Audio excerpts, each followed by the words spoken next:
What's happening? Thanks for joining me on this Wednesday. Happy hump day to you and yours. Want to remind you that starting on July 8th, this podcast is going to be Patriots only. We're going to go Monday, Wednesday, and Friday, 3 days a week at 11 a.m. Can't wait to start that. I'll be hosting the Thursday night show, by the way, from 7 to 11 tomorrow night on 98.5 The Sports Hub. So if you want to check me out there again, 7 p.m. to 11 p.m. tomorrow night on 98.5. One more note, next week, no podcasts. Going to take the week off from the podcasting. Got some radio work to do. Should be a lot of fun. But again, thanks for joining me on this Wednesday morning. A huge undoing of the offense last year, as we know, was the offensive line. It was an absolute disaster. Unequivocally a failure.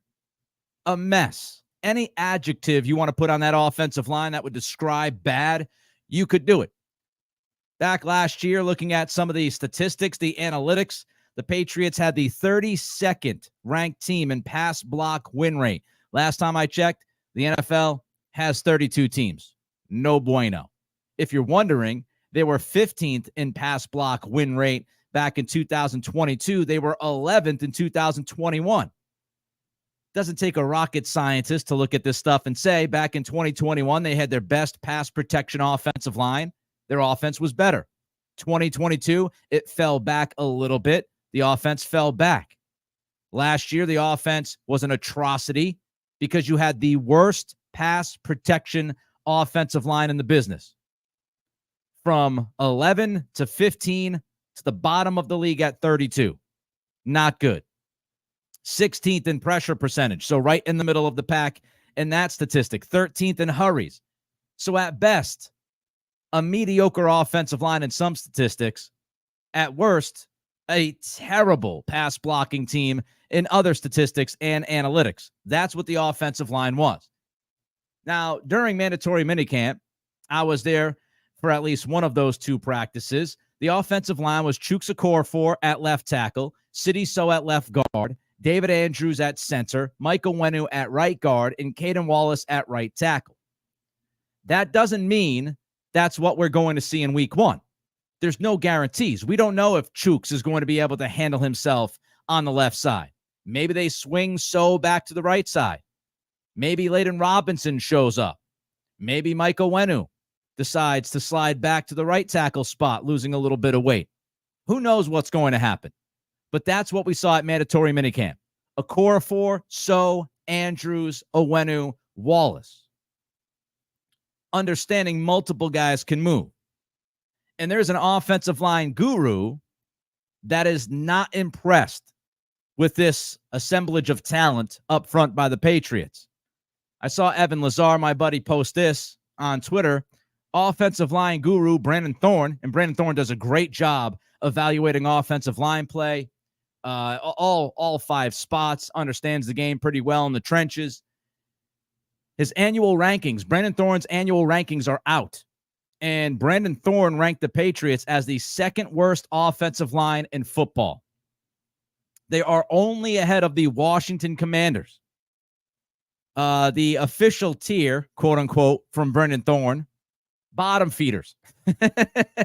Not great. So Thorne has the Patriots down in the bottom feeder tier of offensive line play. And he has Chuks at left tackle, So/Strange at left guard, Andrews at center, right guard, Layden Robinson, and right tackle Michael Onwenu. So not sure when Thorne really put this together down on paper, whether it was before mandatory minicamp, after mandatory minicamp, and he just believes this will be the starting offensive line week one of Okorafor, So, Andrews, Robinson, Onwenu, but that's what Thorne has written down. Brandon Thorne writes, the team somehow was projected to have former Steelers mediocre at best right tackle Chuks Okorafor as their starting blindside protector with at least some question marks everywhere else aside from center David Andrews.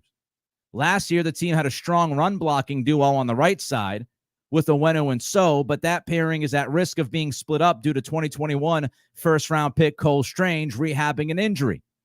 There is potential for the interior trio to develop into a functional unit as the year progresses, but pass protection off the edges will be dicey at best.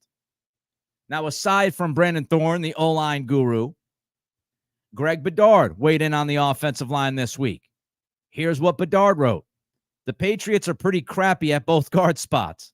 So is okay, but has a long way to go. In parentheses, Bedard writes, personally, I think he'll be fine. And the other guard spot is a disaster, whether it's Leverett, Jordan, Mafe, Robinson, or whoever. I also think Owenu isn't in shape right now to play right tackle, but he could get there this offseason or in camp. I'm fairly scared to death at this point at what is going on with this offensive line. So, not great. Brandon Thorne has them as the second worst offensive line in football. Bedard says he's fairly scared where this offensive line is right now as of late June.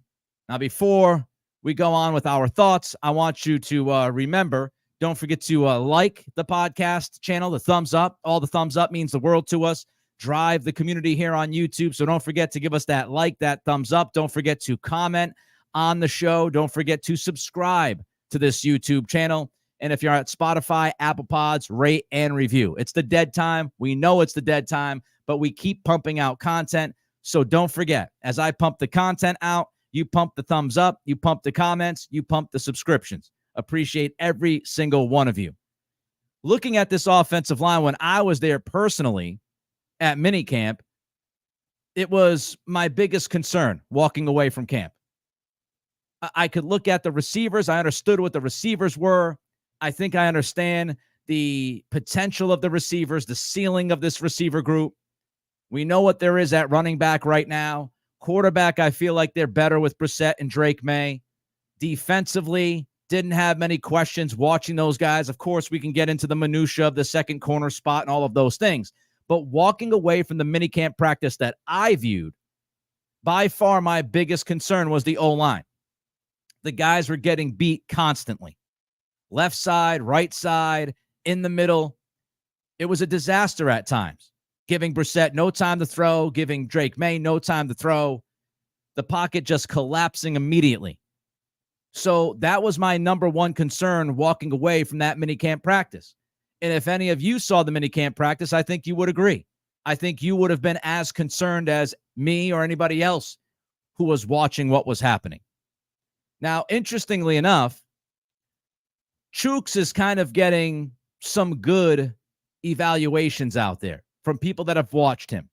So I don't want to make it sound like every single offensive lineman was a dumpster fire at minicamp.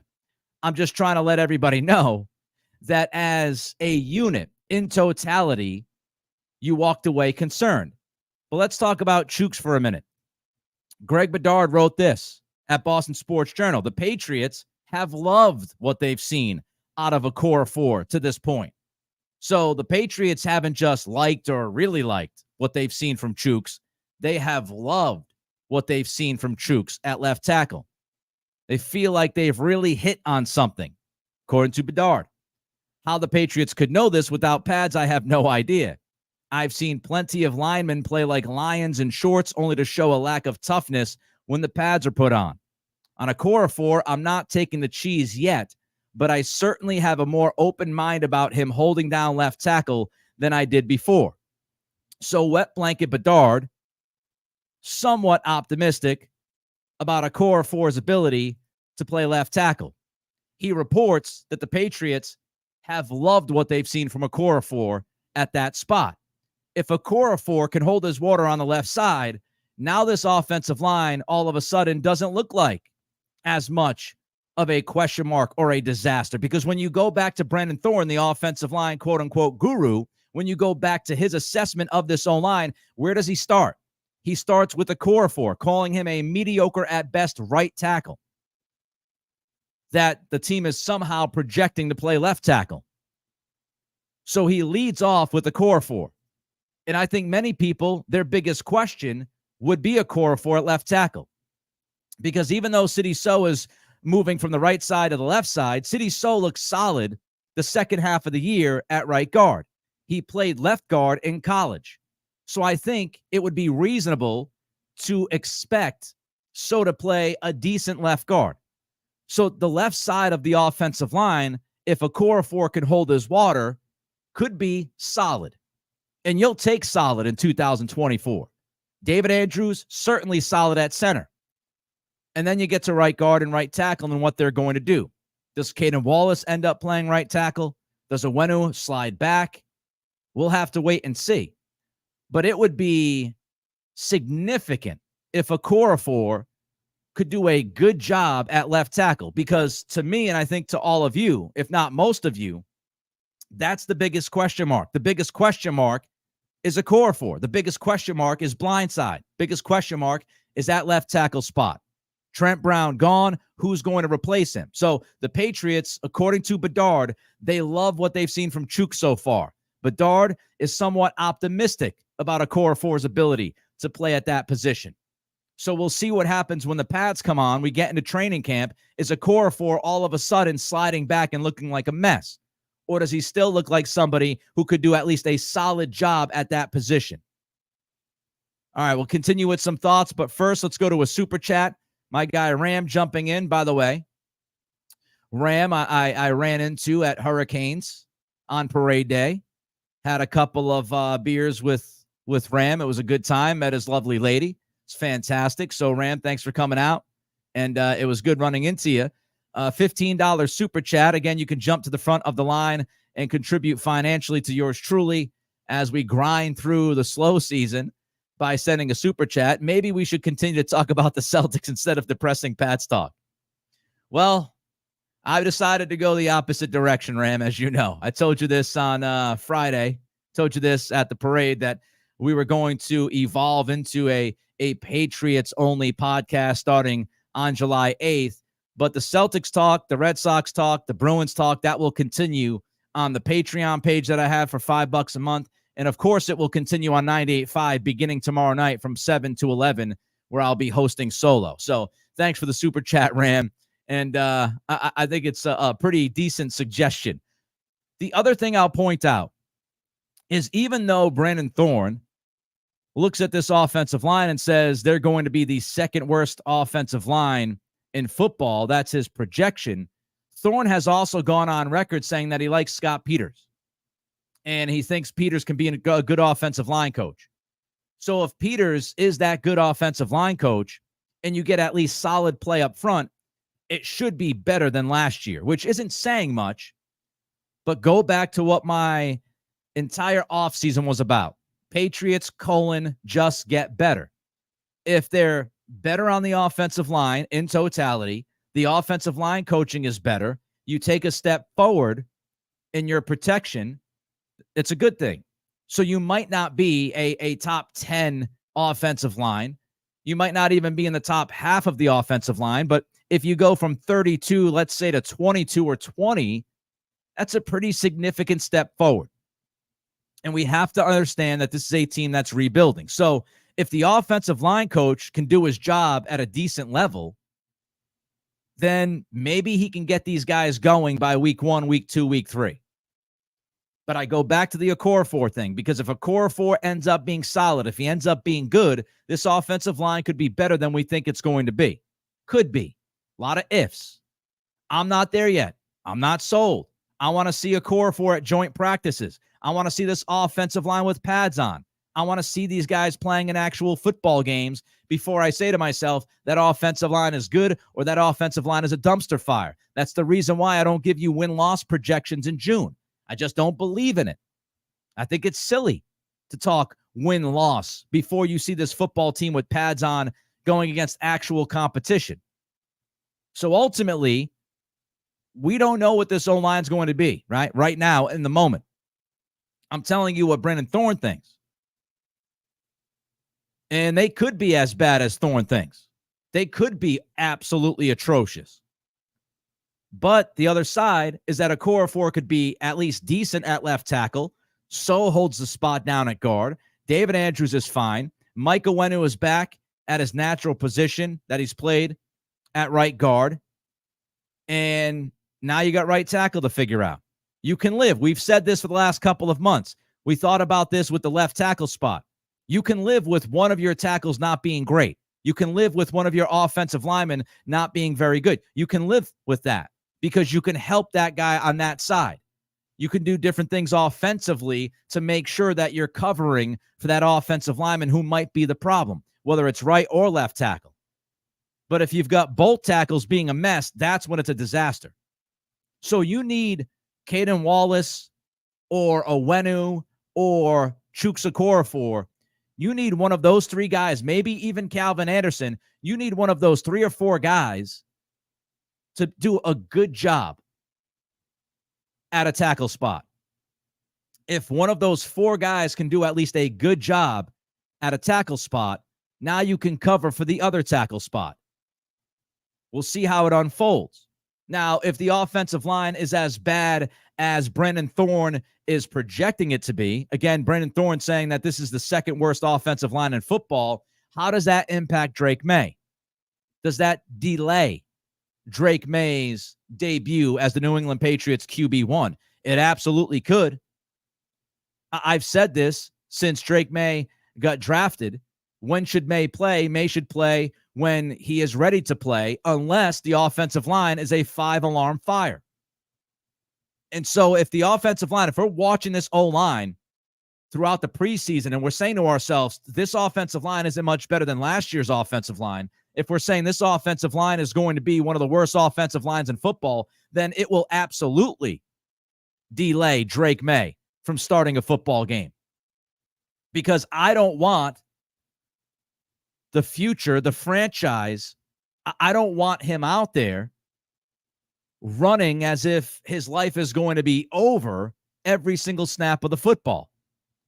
If it is a 5-alarm fire, if we're talking about one of the 5 worst offensive lines in football, if that's what it looks like, then I'm going to wait on Maye. And I'm going to wait until if the offensive line starts to figure it out.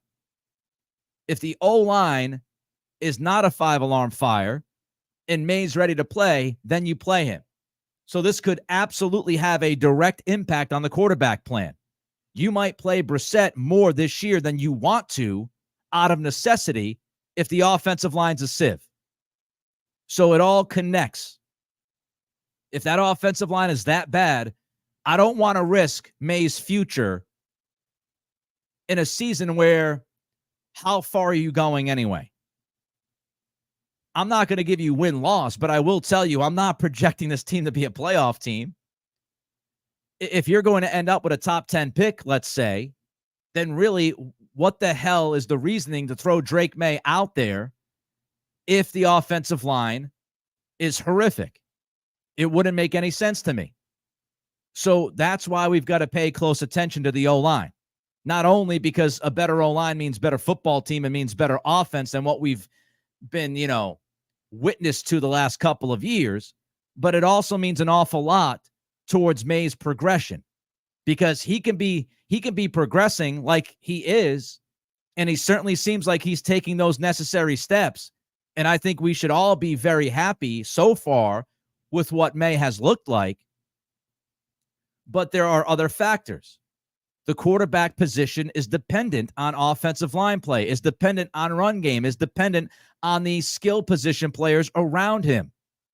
Even if you can elevate some of those other guys because you yourself as the quarterback is so good, you inevitably need some help. And so if Maye is progressing, but they can't play him in a real game because they're afraid of the offensive line, that's obviously not good. Because if the O-line is ready and you play Maye this year, let's say you play Maye in the first month of the season because he has progressed and he looks good at practice and he's out playing Brissett. If the O-line is set, then you can throw Maye out there, and now you can get almost a full season of him acclimating to the NFL level. And so if he can't play until, later in the season because you're still trying to figure out what's happening up front, that will delay his progression. It will delay his development because he's not seeing the live bullets as soon as he possibly could. So all of those things play a role. Don't forget to give us that thumbs up, like. Don't forget to comment. Don't forget to subscribe. Trying to get to 3,500 subscribers. Every single one of you count. If you like what we do, if you love what we do, we're going Patriots only starting July 8th, 3 days a week. If you want to just follow Patriots, this is the place you can do it. Like, comment, subscribe, rate, and review over at Spotify and Apple Pods. If this offensive line is one of the 5 worst offensive lines in football, it's rather easy to say that it was a massive miss by your new president of football operations, executive vice president of player personnel, GM, whatever the hell his title is. It would be a massive miss by Wolf. He inherited the worst offensive line in football, arguably one of the worst, right? The Giants were also terrible, but he inherited one of the worst O-lines in football. And if it's still one of the worst offensive lines in football this season, he failed. And I will be the first one to tell you that Wolf failed if this offensive line doesn't end up being better. I've said this in this entire offseason. If they miss the evaluation on Chuks Okorafor and left tackle ends up being a disaster, that's totally on Wolf. I'm going to give Wolf the benefit of the doubt. I'm going to give Okorafor the benefit of the doubt. I'm going to give him the opportunity to prove to all of us that he can play left tackle at the NFL level. But if he can't, that's a miss by Wolf. It's a miss by Wolf. It's a miss by Mayo. It's a miss by Peters. But especially Wolf. He's picking the groceries. And it's his job, it's his priority to just get better. And if this offensive line looks like it looked last year, that is a disastrous job by Elliott Wolf when it comes to addressing one of the biggest needs, if not the biggest need of this football team. Now, what I would argue the biggest need was quarterback. But I don't think that you can debate that left tackle / offensive line was a top priority for this team this offseason. So if, and that's a significant word here, if the offensive line looks bad as we're getting ready for week 1, Wolf failed. As simple as that. And what I'm interested in is whether or not, if this offensive line, as we get into training camp and we're watching these practices, right, open to the public starting July 24th, and we're watching this offensive line and we're getting worried and we go through camp and we get reports of the joint practice and we watch these preseason games and these guys at left and right tackle, or at least one of those spots, looks like a freaking turnstile. If the offensive line is allowing a collapsed pocket, is Wolf going to show urgency? Is Wolf going to turn around and say, we need help and we need to go out and get that help because this isn't good enough? Will he show that urgency? And finally, how much can Alex Van Pelt help? Because I do believe your offensive coordinator can help your offensive line by doing a number of things, right? Running the football. If you're not a great pass protection team, but you're a good run blocking team, and you have Ramondre Stevenson and Gibson in the backfield, run the football. And we know that Cleveland ran the football an awful lot when Van Pelt was there. Now, they also had Nick Chubb, which helps. But run the football. If you run the football, that should open some things up in the passing game. You can also do certain things like play action and bootleg action and some misdirection, motion in the pre-snap. There are things you can do to alleviate the pass protection issue if it is an issue. So Van Pelt has to make his offensive line better by his play calling ability. The question is, can he do it? Make sure your quarterback is getting rid of the football within 2.5 seconds or so. Don't call plays without any kind of misdirection or play action that ask for your quarterback to be a statue in the pocket for 3 seconds, 3.5 seconds. Because if your offensive line isn't good, you're just inviting disaster. Charlie jumps in, $10 super chat. Thank you, Charlie. Love some sexy O-line talk. Just wish we had a sexy O-line.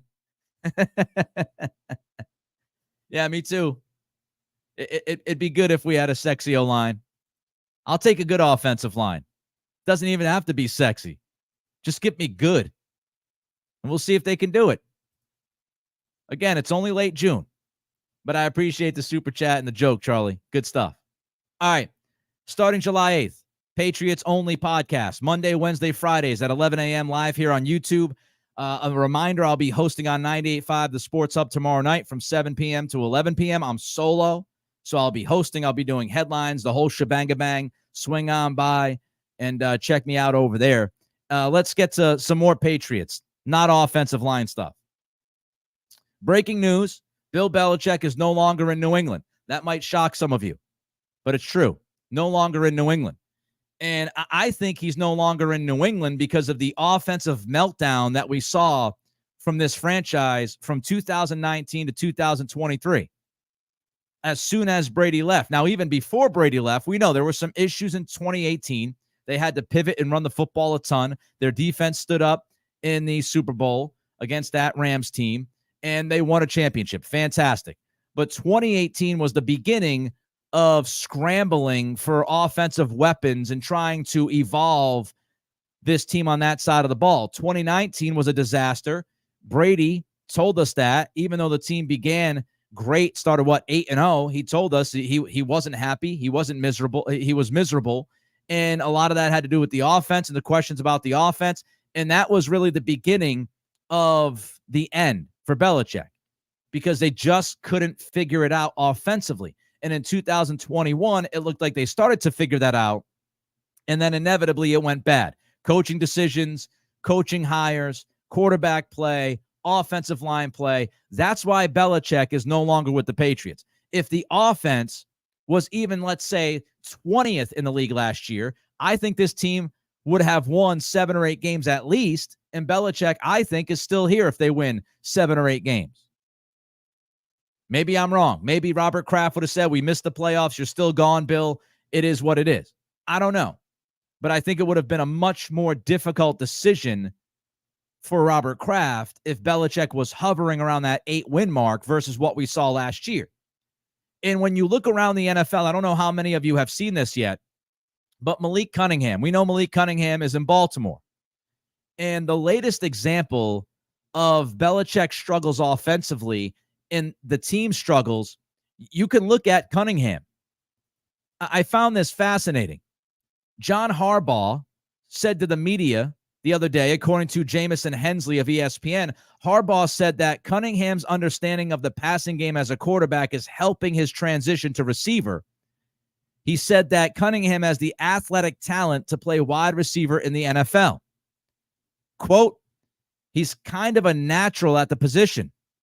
I've seen that he understands the game from the perspective of the quarterback, so his routes and coverage and timing and things like that have been excellent. And I found that interesting because John Harbaugh is telling us from his point of view, doesn't mean that he's right, but right now he's telling us that Malik Cunningham is a quote-unquote natural at wide receiver. He's a natural at wide receiver. And you compare that with what Bill Belichick did with Cunningham. Confusion. That's the best way you could describe Malik Cunningham's tenure with the New England Patriots. One word, confusion. Seemingly, Belichick had no idea, the offensive staff had no idea how to utilize Malik Cunningham. So they did this positional dance with him, right? They did a little bit of a jig with Malik Cunningham. We'll put him at quarterback. We'll put him at receiver. We'll put him at quarterback. We'll put him at receiver. We'll have him at receiver. He'll stay at receiver. Then he'll go to quarterback. It was this positional, tap dance by the Patriots with Cunningham. You want to try him at quarterback because he played quarterback at Louisville. But we're not really sure if he could be a quarterback at the NFL level, so we're going to sprinkle in some snaps at wide receiver. We're going to play him in a preseason game at quarterback. He's going to get people excited. That's not going to sway us at all because then we're going to throw him out there at receiver for a couple of snaps. After that point, the Patriots had no idea what to do with Cunningham. Meanwhile, the Ravens, they're telling us they believe Cunningham is a natural at wide receiver. And I think this highlights some of the issues that Belichick had to deal with during the latter stages of his Patriots career. Belichick struggles at evaluating non-slot wide receivers. He hits home runs with guys like Edelman and Welker, right? Guys like Amendola. And some of those guys, yes, they could play outside from time to time, but that type of receiver. People will say, Nick, Randy Moss. Okay, great. Randy Moss was Randy Moss. Everybody knew Randy Moss was good at football. That was not a Bill Belichick evaluation. Bill Belichick did a great job of evaluating Randy Moss, the personality, and felt like Moss would fit with the team, and that was the great job. That was the secret sauce by Belichick with Moss, but it wasn't him evaluating him as a wide receiver. The whole world knew dude was great at wide receiver, that he had Hall of Fame talent. And during the latter stages, there were so many non-slot type wide receivers as the game continued to evolve that the Patriots swung and missed at. We know the names, Harry and Thornton and Aguilar and Parker, and they didn't want to sign DeAndre Hopkins last year for whatever reason. And it was this struggle. It was this ongoing struggle, for Belichick to find talent at the wide receiver position. It also shines a light on Belichick's quarterback shuffle with Cunningham. Because they didn't know what to do with Cunningham, because they were going back and forth from wide receiver and quarterback, Cunningham took an opportunity away from a quarterback that the Patriots might have been able to sign and develop only as a quarterback. And that led to having 20-plus transactions at that position last year. So it just really jumped out at me when Harbaugh came out this week and said Malik Cunningham is a natural at wide receiver. The Patriots did not see it. And again, doesn't mean that the Ravens are right and the Patriots were wrong. It's fascinating to me because it really shows us how evaluating wide receivers can be difficult in the league. And the Patriots, for several years, struggled at doing just that. And maybe, just maybe, if they took Cunningham, which, by the way, it's rather obvious he's not going to be a quarterback in the NFL at this point. If they just took Cunningham and put him as a wide receiver and said, we're going to work on this guy at one position for the next 2 years and get the most out of him and see if he can make that transition, they might have ended up with a football player that could have contributed. But it was that indecision. It was being unsure about evaluating the player. And that's what we saw. We saw indecision. We saw bad decisions when it came to the offensive side of the ball. And that's why we are where we are right now. I mean, don't forget, the Patriots signed Cunningham to a big undrafted free agent deal when he was coming out of the draft. They gave him a decent chunk of money. And it's just kind of insane to think that they gave him that kind of money as a UDFA and really, in hindsight, had no plan for the guy. And we felt that way at the time when he inevitably left the organization to go to Baltimore, but now it's even more clear. Baltimore's not screwing around with Cunningham at quarterback right now. They're saying, no, we think he can play wide receiver. We're putting him at wide receiver, and we're going to try to develop him at that position. We're not going to mess with the dude's mentals. We're not going to go back and forth. We're not going to screw around. And it's so interesting that the Patriots made the decision to pay Cunningham what they paid him and really wanted him as a UDFA, only to be totally confused on how to better utilize him. And if he ends up being a contributor at wide receiver, it'll just be the latest example and maybe the final example of why Bill Belichick was incapable of staying here in New England and incapable of fielding a better offense in 2024. Because it was the failure of evaluating players on that side of the ball. And it's really a microcosm of the offensive issues that we saw over the past few years. The lack of wide receiver depth, the handling of quarterbacks in that position, struggling to evolve the offense and seeing things forward. So it was just a reminder to me when I saw the Harbaugh comments calling Malik Cunningham a natural wide receiver that the Patriots had no idea what to do with that guy last year. And people might say, oh, it was not that big of a deal. And remember, Malik Cunningham was a thing He might have been only a thing for about a month, but he was a thing last year. There were people online, I won't name names, there were people on Twitter saying that Malik Cunningham was the best quarterback on the Patriots roster. There were people saying that. So he was a thing. And the Ravens are looking at him as a completely different cat. Now, he's a wide receiver. He's natural wide receiver. We're not tinkering here. He played quarterback at college. He's not a quarterback in the NFL. Now, maybe the Ravens will end up missing on that evaluation, and Malik Cunningham will never play in the NFL. But it still doesn't save the Patriots from the decision of bringing him in, giving him that contract as a UDFA, and seemingly having no plan, no steady plan for the young man. All right, that'll do it for today's podcast. Hope that you enjoyed this episode. Don't forget to like, comment, subscribe, rate, and review. Tomorrow, I'll be back at 11 a.m., and then I'm on 98.5 tomorrow night, 7 p.m. to 11 p.m. solo. I'll be hosting. I'll be doing headlines. Hope to hear from some of you tomorrow night. I'll see you all tomorrow morning. Thanks for joining me, as always. This has been The Nick Cattle Show.